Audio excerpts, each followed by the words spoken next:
I finished a book of Jan van Laarhoven, and a very interesting book, and it's called The Language of Christian Art, History of Iconography, and that is the subject of this presentation. It's a presentation about the history of iconography. I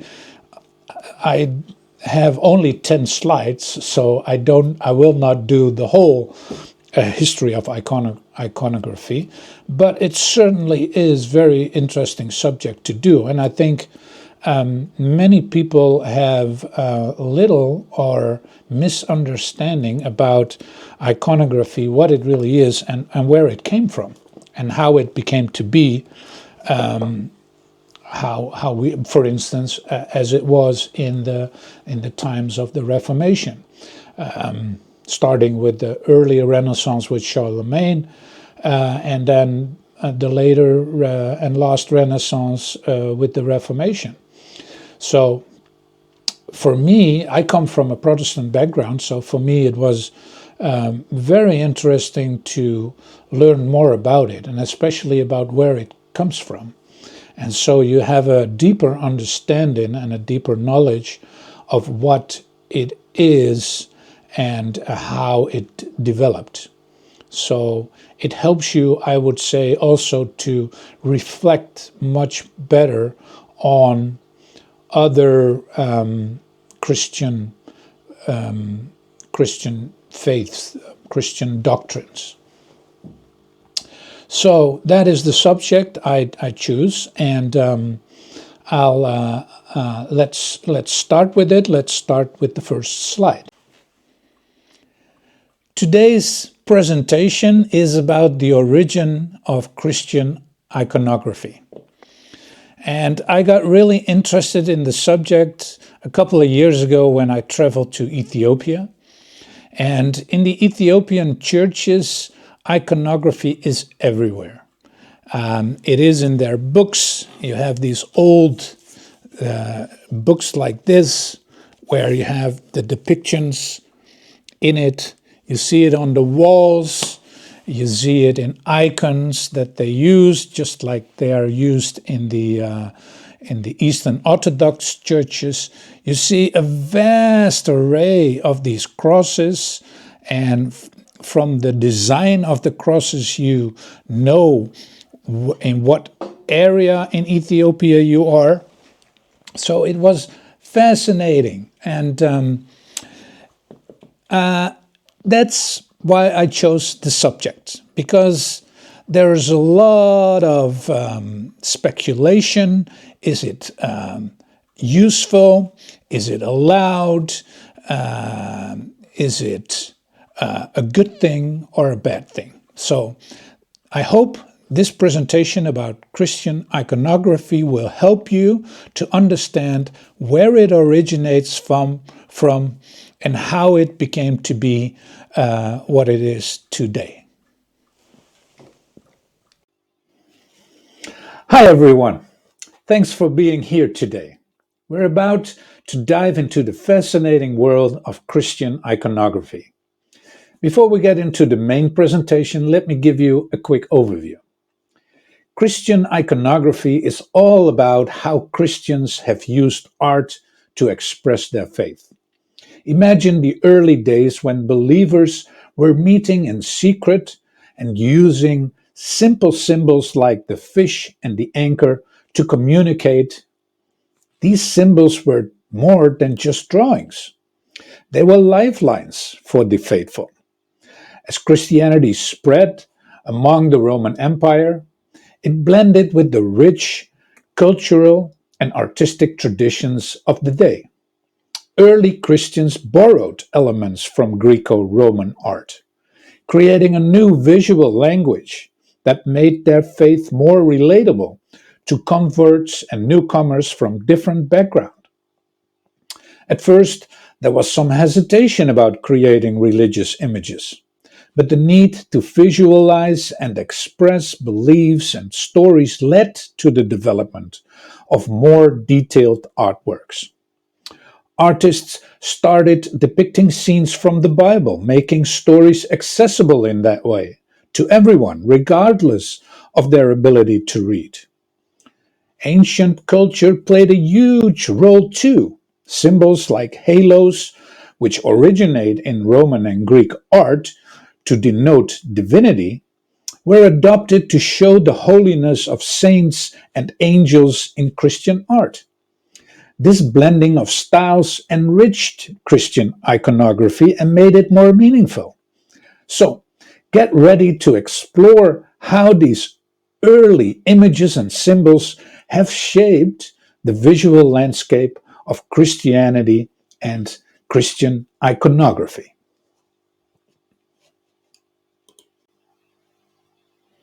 Our story begins with the Church of the Martyrs. In the earliest days of Christianity, believers faced severe persecution for their faith. Many Christians were martyred, killed because of their beliefs. To honor these martyrs and practice their faith in secret, early Christians held meetings in places like the catacombs of Rome. The catacombs served as underground burial places and places of worship, where the walls were adorned with simple symbols such as the fish known as the ichthys, which stood for Jesus Christ. Another common symbol was the anchor, representing hope and safety in times of trouble. These symbols helped the faithful to recognize each other and their places of worship and kept their faith alive during difficult times. One of the earliest examples of Christian art in the catacombs is the depiction of Jonah and the whale. This story from the Old Testament tells of Jonah being swallowed by a great fish and then being delivered safely to shore after 3 days. This image symbolized resurrection and the hope of salvation, which resonated deeply with the persecuted Christians. Another early fresco shows the Good Shepherd, portrayed Jesus as a caring and protective figure, echoing the words of Psalm 23, "The Lord is my shepherd, I shall not want." These images provided comfort and inspiration to the early Christians who worshipped in these secret places. Early Christians adopted and adapted old Roman traditions to express their own beliefs. For instance, they took the Roman style of fresco painting and used it to depict Christian themes. This blending of cultures helped to make the new faith more familiar and acceptable to new believers from different backgrounds.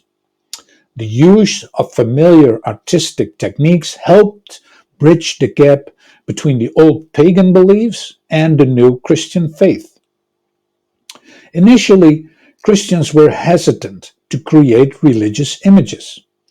There was concern that these images might be misunderstood or used improperly, leading to idolatry, the worship of images instead of God. Despite this caution, the need to visually express and share their faith gradually overcame these concerns, and over time, Christians began to create more elaborate artworks, still focusing on key symbols, but slowly incorporating more detailed scenes from their sacred stories from the Bible.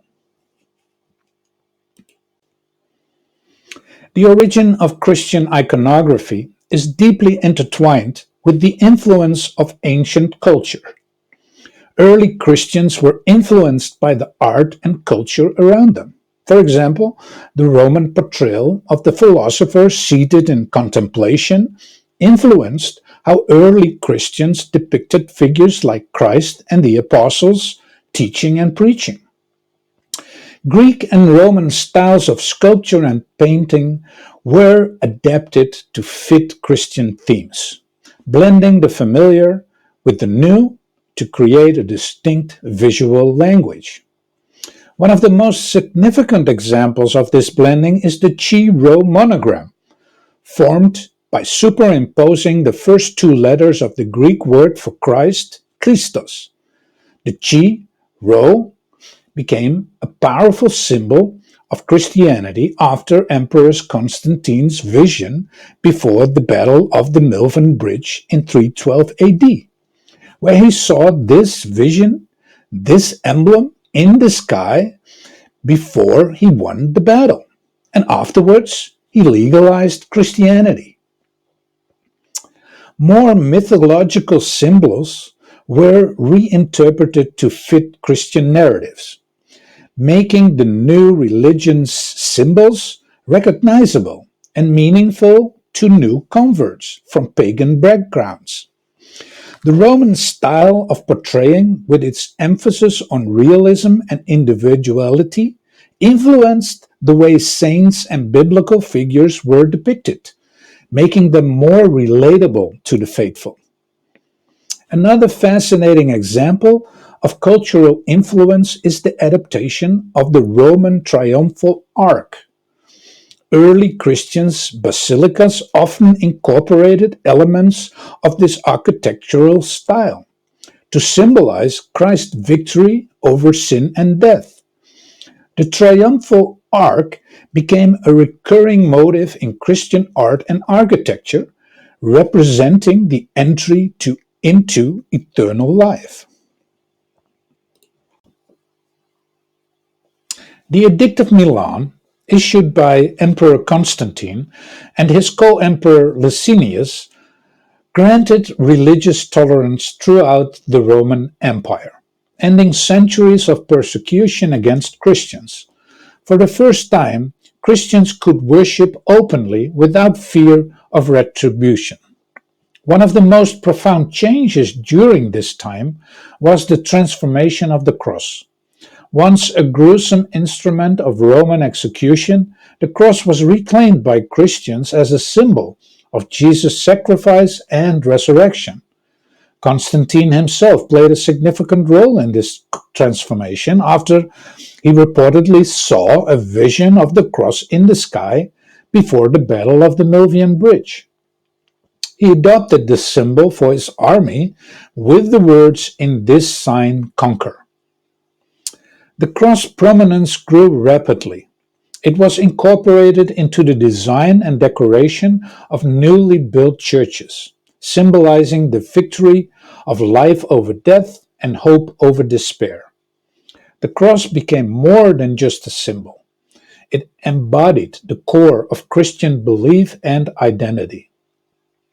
With the newfound freedom to practice their faith openly, Christians began to build churches as public spaces of worship.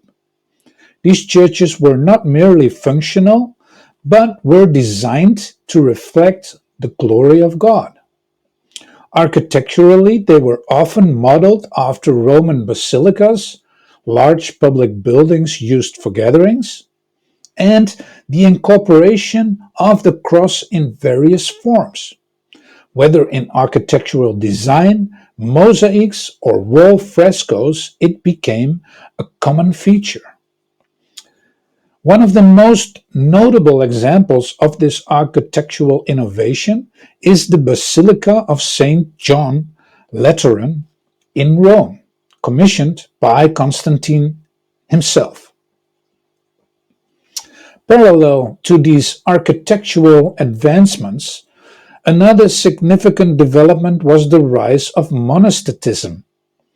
Monastic communities began to form as individuals sought to live lives of deeper spiritual commitment. The cross became a central symbol in their spiritual practices, representing their dedication to following Christ's path of sacrifice and self-denial. Monasticism's roots can be traced back to figures like Saint Anthony the Great, who is often considered the father of Christian monasticism. His life of solitary prayer and asceticism in the Egyptian desert inspired many to follow a similar path. The cross in monastic settings was more than a decoration. It was a constant reminder of the spiritual journey and the call to live a life modeled after Christ's sacrifice. Monks and nuns used the cross in their daily prayers, meditation, and liturgical practices, making it an integral part of their spiritual life. From the early centuries of Christianity, churches have stood as the heart of Christian worship and community life. These secret spaces evolved to become the primary venues for Christian art, transforming their interiors into visual narratives of faith. The walls, ceilings, and altars of churches were adorned with intricate mosaics, frescoes, and stained glass, each piece telling a story from the Bible or depicting the lives of saints. Mosaics, made from tiny pieces of colored glass, stone, or tile, were especially popular in the Byzantine Empire. These shimmering artworks covered the walls and ceilings of churches, creating an awe-inspiring heavenly ambience. Frescoes, painted directly onto wet plaster, were another important medium. They allowed artists to create detailed and vibrant scenes that seemed to come alive on the walls of churches. Stained glass windows added a new dimension to church art, bathing the interiors in colored light and creating a sense of divine presence. Beyond the art that adorned churches, the veneration of icons hold a special place in Christian tradition. Icons are not merely representations, they are considered conduits of divine grace. This belief is rooted in the idea that icons, through the images they portray, make the divine present to the faithful. When believers venerate icons, they do not worship the material image itself, but honor the holy person or event depicted, using the icon as a focal point for prayer and contemplation. Obviously, in later times, this would lead to huge controversies.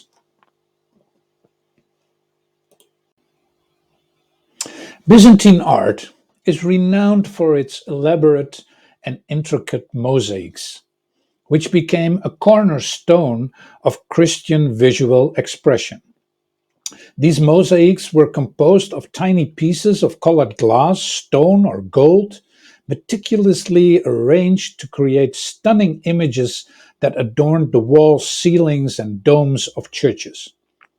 The mosaics were not just decorative, they were powerful tools for conveying biblical narratives and theological concepts to the faithful. One of the most significant contributions of Byzantine art was its role in depicting Christ's dual nature, both fully divine and fully human. This theological concept, known as the hypostatic union, was a central tenet of Christian belief. Mosaics, such as those in the Hagia Sophia in Constantinople, visually represented this profound mystery. For example, the famous mosaic of Christ Pantocrator in Hagia Sophia shows Christ holding the gospel in one hand and making a gesture of blessing with the other. His serene and commanding presence conveys both his divine authority and his human compassion.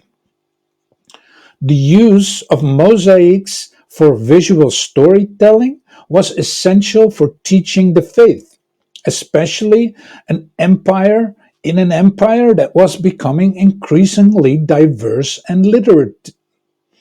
By depicting scenes from the Old and New Testament, Byzantine mosaics provided a visual narrative that helped to educate and inspire the faithful.